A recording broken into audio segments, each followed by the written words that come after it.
और एक तो में भूखल बनी सावन सोमारी बरहपुर जाए के तुझे अरे कोई तैयारी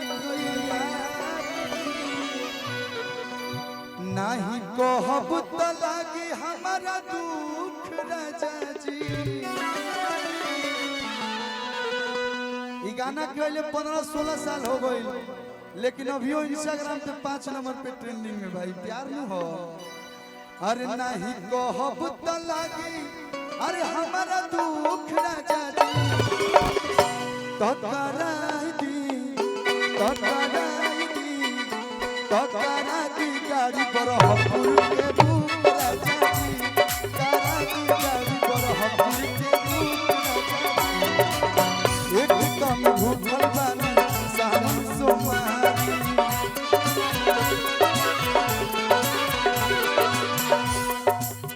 एक कम भूखल बानी सावन सोमारी देवघर जाए के तुझे कहीं तैयारी नहीं कहब तो लागी हमारा दुख राजा जी नहीं कहब तो लागी हमारा दुख राजा जी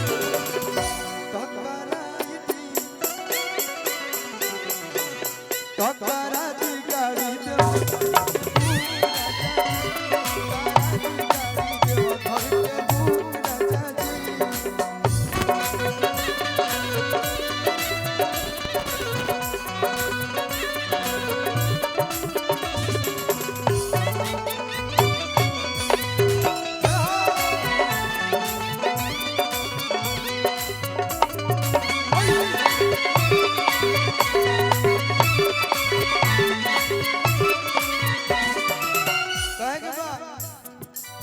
सुनीला बरहपुर में लागल बा मेला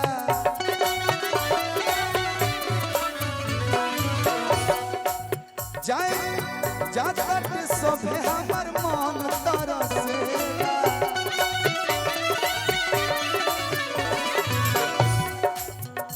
बोले दर्शन के दिल में बा भूख राजा जी